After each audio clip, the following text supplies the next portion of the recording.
My writing has been developed for the past 17 years or so of my life. I remember starting out with a simple review of the 2012 film The Lorax. Yes, The Lorax. I remember it saying, the movie is good because it teaches me to not cut trees. And it may come across as simple or basic for some. But when you unpack it with fresh eyes and growth, I realize the power of my skill as a writer. Because simply put, words have power. And that power did not come as an overnight miracle, but instead went through years of practice and thousands of letters. Heck, I remember hundreds of erasures for every page that I made, or even asking people for suggestions, and I end up getting rejected.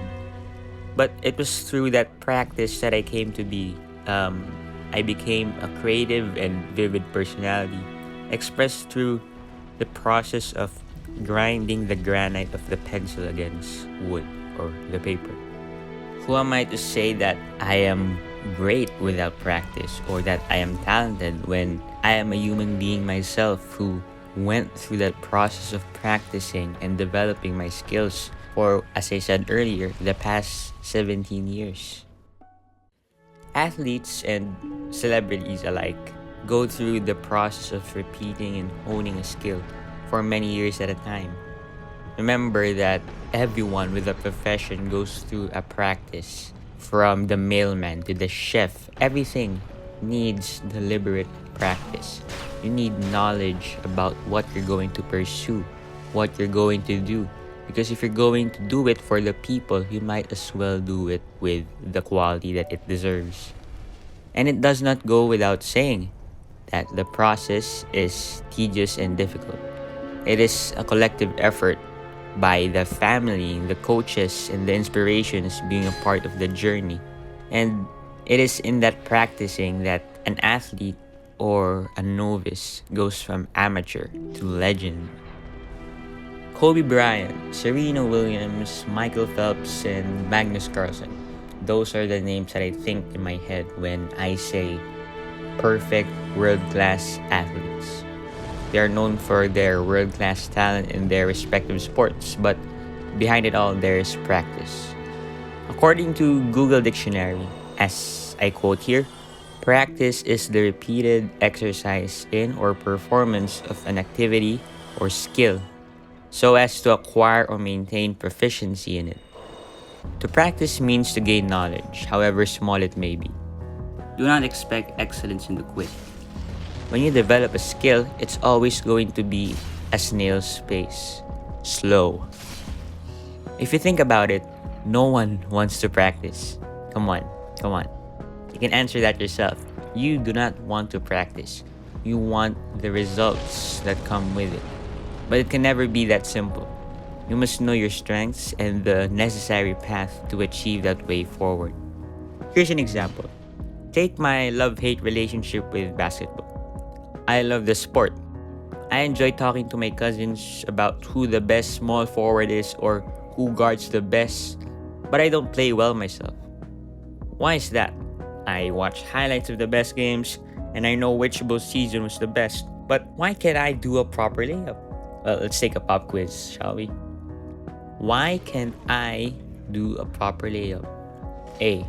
Some aliens took my ungodly skills for their own. B. Because I had amnesia and only regained my memories now. Or C. Because I don't have my arms. Wrong. The answer is letter L. I was lazy. It's because I didn't dedicate time to it.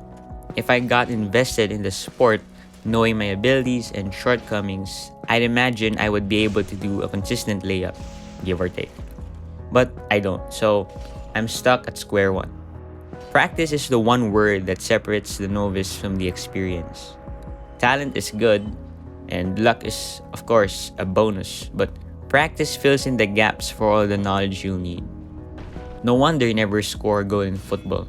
No wonder you always spot in the cue ball. No wonder you don't get the ladies. And yeah, I do mean that. Everything requires practice. And if it's not practice, you need repetition. You may wonder, how do you practice well? Here are my 3 tips for a great practice session. Number 1, do not stay long in the comfort zone. Number 2, remove distractions. And number 3, know your time. Well, that's it for a great practice session. You can go now. Yes, you. You can go now. Well, what are you waiting for? Wait, did you seriously think that I'd give you an in-depth explanation on how to actually practice? Number 1, do not stay long into the comfort zone. There was once a story about a frog in a pot full of water. When the frog is put into a pot of boiling water, it jumps out. But when the frog is put into a pot of lukewarm water, which is then brought to a boil, it dies. I know, it's inaccurate, but the point is that life works outside your comfort zone and lukewarm circumstances. It will eventually get hot. It will eventually kill you to stay too long in the same place forever. So you must move on and out of that same place and find what keeps you moving, what keeps you surviving, and not the deceiving comfort your idle life provides. No, keep moving. Number 2, remove distractions. When practicing, get rid of what can take away from the focus. Remember, practice is an active moment of growth. Keep that goal in your head. For practical advice, remember that your phone is a major distraction. So keep it away in a bag or on mute where it won't reach your zone. But dialect, people need to be updated. They'll wonder where I'm at, No, stop. Notify them in advance. People will understand if you actually tell them, And if they don't, well, that's another topic for another day. Number 3, know your time. In a world like this, everybody is busy. The soul-sucking nature of society kills any hope for a time to slow down, well, much less a time to relax. Speaking of relaxing, it's a wonderful thing to actually relax. So go check my video on relaxing. When practicing, you don't have to rush the process. Give your brain time to figure out connections and ways to implement new skills. But if you feel tired, stop. Give yourself some time to rest and recover. You have a lot of it to practice, so use that to your advantage. So go out there and be good at something. And when you do sell with a skill, put your full effort into it like nothing else matters. You are what you aim to be. So don't worry about failing. Don't worry about your doubts. Don't worry about what other people will say. Just continue forward. You don't have to worry about the setbacks. You will get past that with enough practice. With all that said, thank you for watching.